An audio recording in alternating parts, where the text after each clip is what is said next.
Isaiah chapter 13. A prophecy against Babylon that Isaiah son of Amos saw. Raise a banner on a bare hilltop, shout to them, beckon to them, to enter the gates of the nobles. I have commanded those I prepared for battle. I have summoned my warriors to carry out my wrath, those who rejoice in my triumph. Listen, a noise on the mountains like that of a great multitude. Listen, an uproar among the kingdoms, like nations massing together. The Lord Almighty is mustering an army for war. They come from faraway lands, from the ends of the heavens. The Lord and the weapons of his wrath to destroy the whole country. Wail, for the day of the Lord is near. It will come like destruction from the Almighty. Because of this, all hands will go limp, every heart will melt with fear. Terror will seize them, pain and anguish will grip them. They will writhe like a woman in labor.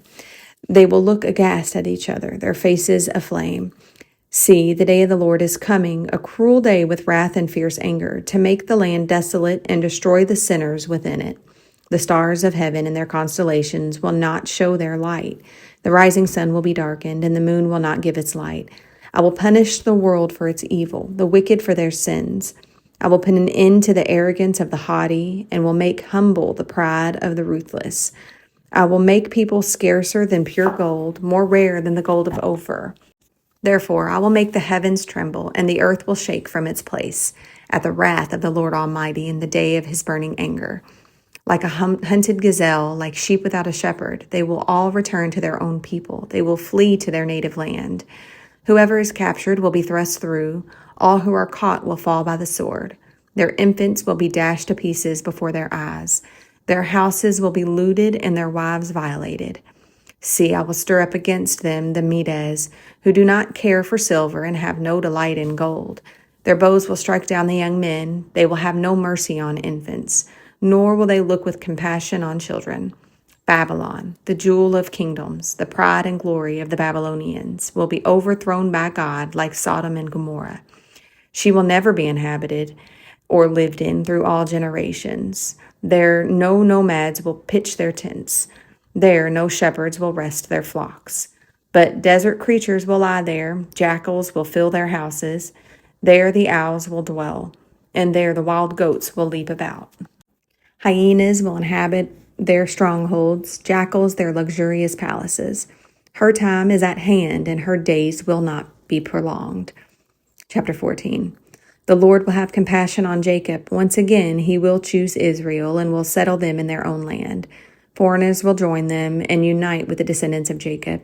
Nations will take them and bring them into their own place. And Israel will take possession of the nations and make them male and female servants in the Lord's land. They will make captives of their captors and rule over their oppressors. On the day the Lord gives you relief from your suffering and turmoil and from the harsh labor forced on you, you will take up this taunt against the king of Babylon. How the oppressor has come to an end, how his fury has ended. The Lord has broken the rod of the wicked and the scepter of the rulers, which in anger struck down peoples with unceasing blows, and in fury subdued nations with relentless aggression. All the lands are at rest and at peace. They break into singing. Even the junipers and the cedars of Lebanon gloat over you and say, now that you have been laid low, no one comes to cut us down. The realm of the dead below is all astir to meet you at your coming.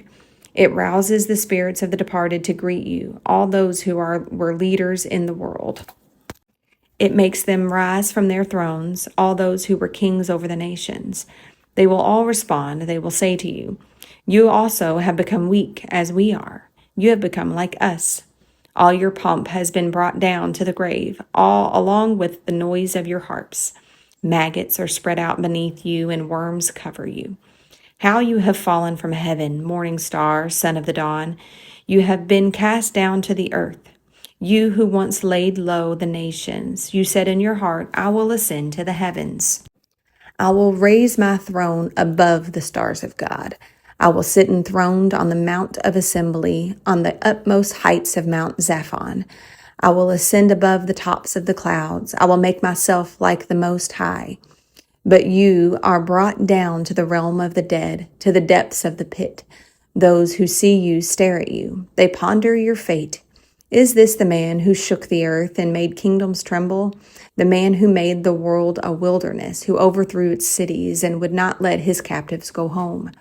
All the kings of the nations lie in state, each in his own tomb, but you are cast out of your tomb like a rejected branch.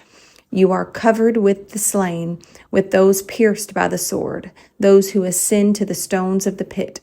Like a corpse trampled underfoot, you will not join them in a burial, for you have destroyed your land and killed your people. Let the offspring of the wicked never be mentioned again. Prepare a place to slaughter his children for the sins of their ancestors. They are not to rise to inherit the land and cover the earth with their cities. I will rise up against them, declares the Lord Almighty. I will wipe out Babylon's name and survivors, her offspring and descendants, declares the Lord. I will turn her into a place for owls and into swampland. I will sweep her with the broom of destruction, declares the Lord Almighty. The Lord Almighty has sworn, surely as I have planned, so it will be, and as I have purposed, so it will happen. I will crush the Assyrian in my land. On the mountains I will trample him down. His yoke will be taken from my people, and his burden removed from their shoulders. This is the plan determined for the whole world. This is the hand stretched out over all nations. For the Lord Almighty has purposed, and who can thwart him? His hand is stretched out, and who can turn it back? This prophecy came in the year of King Ahaz died. Do not rejoice, all you Philistines, that the rod that struck you is broken. From the root of that snake will spring up a viper. Its fruit will be a darting, venomous serpent. The poorest of the poor will find pasture, and the needy will lie down in safety. But your root I will destroy by famine. It will slay your survivors. Wail, you gate. Howl, you city. Melt away, all you Philistines. A cloud of smoke comes from the north, and there is not a straggler in its ranks. What answer shall be given to the envoys of that nation? The Lord has established Zion, and in her his afflicted people will find refuge. Chapter 15. A prophecy against Moab. Ar in Moab is ruined, destroyed in the night. Kir in Moab is ruined, destroyed in the night. Dibon goes up to its temple, to its high places to weep. Moab wails over Nebo and Medeba. Every head is shaved and every beard cut off. In the streets they wear sackcloth, on the roofs and in the public squares they all wail, prostrate with weeping. Heshbon and Elaleah cry out. Their voices are heard all the way to Jahaz. Therefore the armed men of Moab cry out, and their hearts are faint. My heart cries out over Moab. Her fugitives flee as far as Zor.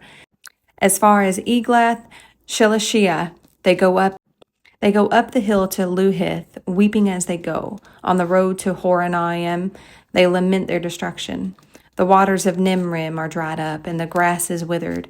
The vegetation is gone, and nothing green is left. So the wealth they have acquired and stored up, they carry away over the ravine of the poplars.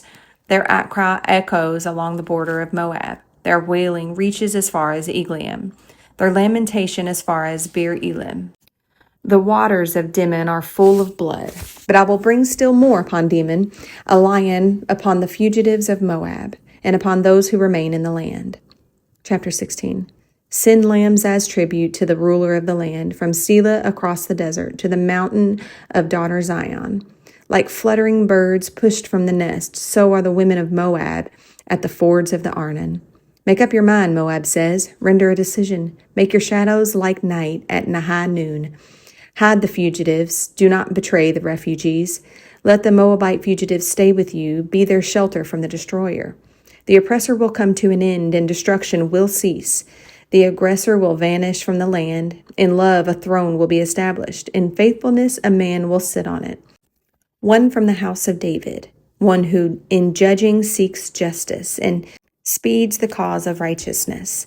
We have heard of Moab's pride, how great is her arrogance, of her conceit, her pride, and her insolence. But her boasts are empty. Therefore the Moabites wail. They wail together for Moab. Lament and grieve for the raisin cakes of Kir Hareseth. The fields of Heshbon wither, the vines of Sibmah also. The rulers of the nations have trampled down the choicest vines, which once reached Jazer and spread toward the desert. Their shoots spread out and went as far as the sea. So I weep as Jazer weeps for the vines of Sibmah. Heshbon and Elealeh, I drench you with tears. The shouts of joy over your ripened fruit and over your harvest have been stilled. Joy and gladness are taken away from the orchards. No one sings or shouts in the vineyards.